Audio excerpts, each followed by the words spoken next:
ክርስቶስ ተንሥአ እሙታን በአቢይ ኃይል ወስልጣን ሐሰሮ ለሰይጣን አግዓዞ ለአዳም ሰላም እምይእዜሰ ኮነ ፍስሐ ወሰላም።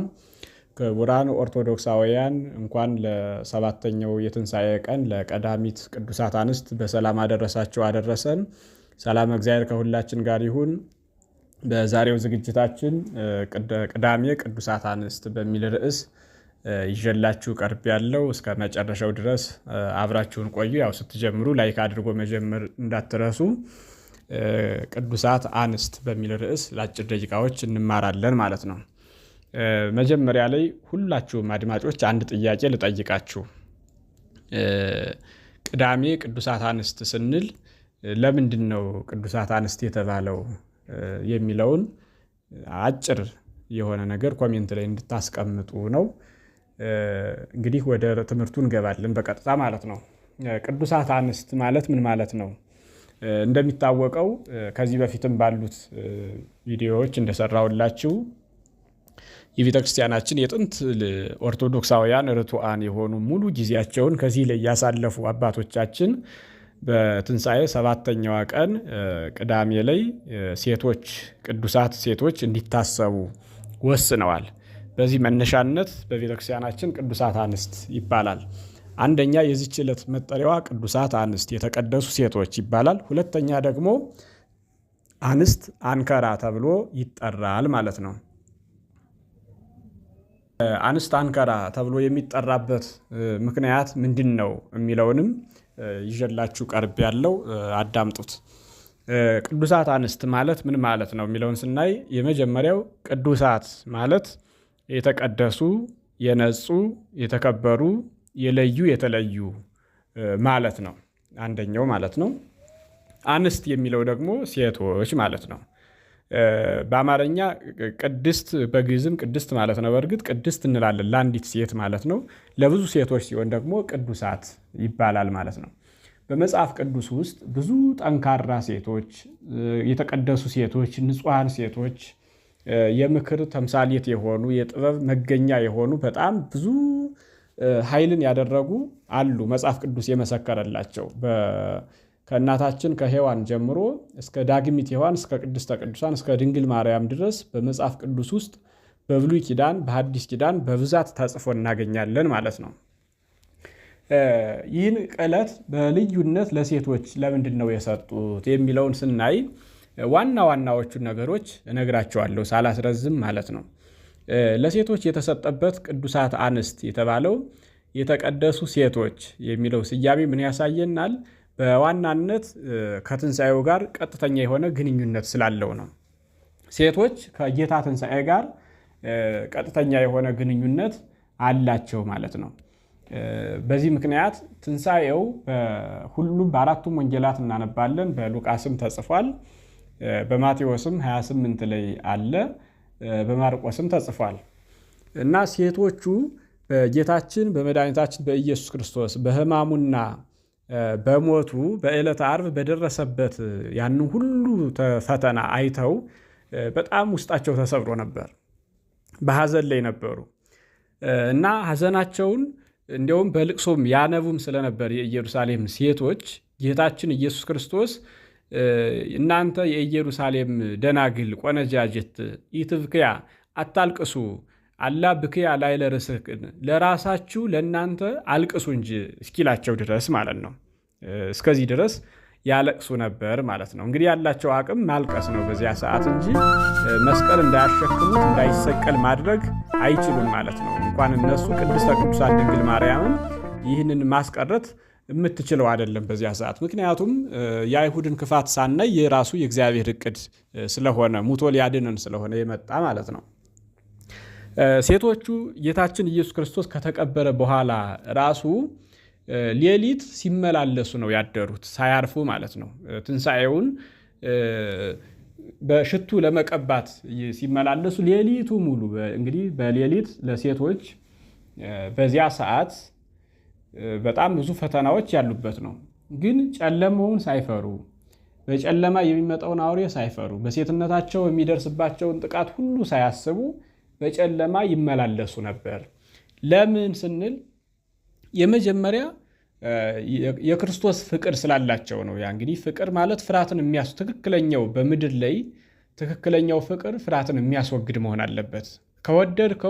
ከወደድሽው ከወደድካት አትፈራትም ማለት ነው። አትፈሪውም። በግልጽ ነው መወያየት፣ ማውራት፣ መጠየቅ የሚቻለው ማለት ነው። ስለዚህ ክርስቶስን ስለወደዱት መከራ ይመጣብናል፣ ፈተና ይመጣብናል፣ እንደዚህ እንሆናለን የሚለውን ነገር በሙሉ ረስተውታል። ዋጋ ሊከፍሉ ተዘጋጅተዋል እና ወደ መቃብሩ ሲመላለሱ አደሩ። በመጨረሻው ጌታችን መድኃኒታችን ኢየሱስ ክርስቶስ ስለተነሳ መልአኩ ከሰማይ ወርዶ ለሴቶቹ ተገለጠላቸው ይላል። ለሴቶቹ ነው የተገለጠላቸው። እንዲያውም ሲገለጥላቸው እናንተ ሴቶች አምር ከመ ኢየሱስ ዘተሰቅለ ተሐስሳ የተሰቀለውን ኢየሱስ ክርስቶስን እንደምትፈልጉ አውቃለሁ። ይሃሎ ዝየሰ ከዚህ የለም፣ ተንሥአ ተነስቷልና ከዚህ የለም። ለምንት ተሐስሳሁ ለሕያው ምስለ ምውታን ሕያውን ከሙታን መካከል ለምን ትፈልጉታላችሁ ብሎ ይነግራቸዋል። እንግዲህ በቃል ብቻ አይደለም ይህ መልአክ የሚያስረዳቸው፣ መቃብሩን ከፍቶ ድንጋዩን አንከባለሁ። እንግዲህ እነሱ በልማዳቸው መሰረት ቀድሞ ምን ያደርጉ ነበር? ሰው ሲሞት በሂብሩ ልማድ፣ በእስራኤላውያን በልማዳቸው በወጋቸው መሰረት በሶስተኛው ቀን ሽቱ ይቀቡ ነበር፣ የሞተውን ሰው ሁሉ ማለት ነው። መቃብሩ ይከፈትና ሽቱ ያርከፈክፉታል። ይህን ያስቀሩት አባቶቻችን ቅዱሳን ሐዋርያት ናቸው። ለሞተ ሰው ሽቱ ምን ይሰራለታል? የነፍስ መዓዛዋ ዕጣኑ ነው፣ ጸሎት ነው፣ ምጽዋት ነው፣ ቁርባን ነው። ስለዚህ ይህንን ማስደረግ አለብን ተብሎ በሶስተኛው ቀን ቅዳሴ እንዲቀደስ የተደረገው በዚህ አማካኝነት ነው ማለት ነው። ስለዚህ ሴቶቹ ሽቱ ማን ድንጋዩን ያነሳልናል? ጭንቀታቸው ሽቱን ለማድረግ ድንጋዩን የሚያነሳላቸውን ሰው ማግኘት ነበር። ስለዚህ እንዲያምኑ ብሎ ድንጋዩን ከፍቶ ሲያሳያቸው ክርስቶስ የለም። ለምን? ክርስቶስ ተነስቷል። ያለ በኢየሩሳሌም ሰማያዊት ነው። ሕያው አምላክ ስለሆነ ተነስቷል።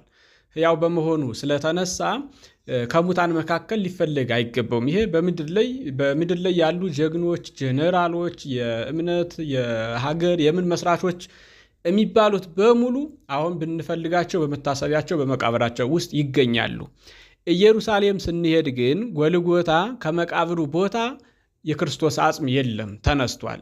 ሕያው ስለሆነ ተነስቷል ማለት ነው። ስለዚህ የተነሳው ጌታ በምድር ላይ የሃይማኖት መሪ፣ የዓለም መሪ፣ ንጉሠ አይሁድ የተነሳው እርሱ ብቸኛው ነው ማለት ነው። ብቸኛው ቅዱስ ትንሣኤ የሚባለው ትንሣኤ ከቅድስተ ልዩ ትንሣኤ የሚባለው ለዚህ ነው።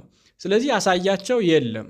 ጌታዬ አንተ ወስደው እንደሆነ ንገረኝ አለችው ይላል። እንዲያውም ማርያም ራሱ ሲገለጥላቸው ሳይቀር ማለት ነው። ስለዚህ ተነስቷል። መነሳቱን ሂደው ለሐዋርያት ለደቀ መዛሙርቱ አወሩ ማለት ነው። ክቡራን ሴቶች፣ አድማጮች፣ ተመልካቾች ከዚህ ላይ አሁን ኮሜንት ላይ እንድታስቀምጡት የምፈልገው በመጀመሪያ የክርስቶስን ትንሣኤ የሰሙ ሴቶች ናቸው የሰሙ። መልአኩ ያስረዳቸው ለሴቶች ነው። መቃብሩ ባዶ መሆኑን ያዩም ሴቶች ናቸው። መግነዙን አይተዋል። አሁን ይህን ስናይ ኮሜንት ላይ እስቲ ያስፍሩት። ለምንድን ነው ለሴቶቹ መጀመሪያ ላይ የገለጠላቸው የሚለውን ከዚህ ላይ እንድታሰፍሩ ፈልጋለሁ። ሀሳባችሁን እሰማለሁ። እኔ አሁን ፖዝ አድርጋችሁ ነው የምትጽፉት። እኔ ወደ ትምህርቱ ቀጥላለሁ ማለት ነው። ለሴቶቹ ትንሣኤው ለምንድን ነው የተገለጠው የሚለውን ስናይ ኦሪት ዘፍጥረት ምዕራፍ 3 ላይ ወዳለው ይወስደናል። የትንሣኤው አዋጅ ማለት ነው። እንዴት ነው? ለምንድን ነው የሚወስደን ስንል ለመጀመሪያ ጊዜ በዓለም ላይ ሐሰተኛ ወሬ የተነገረ ለሴቷ ነው። ለአዳም ተነግሯል። ግን ለአዳም ቢነገረውም አዳም ግን ቦታ አልሰጠውም፣ አላዳመጠውም። ስለዚህ ወደ ሔዋን ሄደና ዲያብሎስ በእባብ አማካኝነት ከእባብ ጋር ተስማምቶ ወደ ሔዋን ይሄዳል። ሔዋን የምድርና የሰማይ ንግሥት ሆይ ሰላምታ ላንቺ ይገባሻል፣ እግዚአብሔር በገነት ያሉ እጽዋትን እንዳትበሉ ለምን ከለከላችሁ ይላታል። አይ እግዚአብሔር ፈቅዶልናል ከዕፀ በለስ በቀር፣ ዕፀ በለስን እንዳትበሉ የከለከላችሁ አምላክ እንዳትሆኑ ፈልጎ ነው አላቸው። አሁን ይሄ ሐሰተኛ ወሬ ነው። ይህ ሐሰተኛ ወሬ ለመጀመሪያ ጊዜ ለሴቲቱ ለሔዋን ነበር የተገለጠው። ለሴቲቱ ለሔዋን መጀመሪያ ሐሰተኛ ወሬ ዲያብሎስ አወራ። አሁን ግን ከ5500 ዘመን በኋላ በሴት የመጣ ወሬ በሴት እንዲወጣ እግዚአብሔር በመልአኩ አማካኝነት የትንሣኤውን ዜና ለመጀመሪያ ጊዜ ቀድመው ለተገኙት ለመጡት ለሴቶቹ ነው የነገራቸው። በሐዋርያት አልተነገራቸውም። ኋላ ነው ሂደው ያረጋገጡ። መጀመሪያ ላይ ከሴቶቹ ነው የሰሙ። ስለዚህ ለሴቶቹ የተነገረው የመጀመሪያው ሞት በሴት መምጣቱ ይታወቃል። አሁን ሕይወት በድንግል ማርያም ምክንያት በሴቶች መጥቷል ማለትና ትክክለኛ እውነተኛ ዜና ለሴቶቹ ተነገራቸው። ከዚያ ጋር ይመሳሰላል ማለት ነው። አሁን ከዚህ ምን እንረዳለን የሚለውን ስናይ እግዚአብሔር አምላካችን የሰዎችን ድካማቸውን በከንቱ የማያስቀር የቤተ ክርስቲያናችን ስርዓት፣ አሰራር ሊቃውንቱ በራሱ ለሁሉም የሆነች ለወንድ ብቻ ሁኝ ቢሏት በራሱ ኦርቶዶክሳዊት ቤተክርስቲያን ልትሆን አትችልም። የሁሉም ነው። ኦርቶዶክሳዊነት የሁሉም ነው። ርቱ ነው። በራሱ የሚቆም የሚመካው በእግዚአብሔር ብቻ ነው ኦርቶዶክሳዊነት አስተምሮና ቅዳሜ ቅዱሳት አንስት ስንል ለሴቶቹ ትንሣኤው ስለተገለጠ በሴቶቹ የተቀደሱ ሴቶች ማለት በገንዘባቸው፣ በጉልበታቸው፣ በሐሳባቸው፣ በአገልግሎት እግዚአብሔርን ያስደሰቱ ብዙ ሰዎች ሴቶች አሉና ለነሱ መታሰቢያ ይሆን ዘንድ ቅዳሜ ቅዱሳት አንስት ተብላ ትጠራለች። ይህን መርሐ ግብር ደጋግማችሁ አዳምጡት እስከሚገባችሁ ድረስ። ያልገባችሁን ጥያቄ ኮሜንት ላይ ብታስቀምጡ አየውና እመልስላችኋለሁ። በቀጣዩ ቪዲዮ እንገናኛለን። ሰላም እግዚአብሔር ከሁላችን ጋር ይሁን። ሰላም ቆዩ።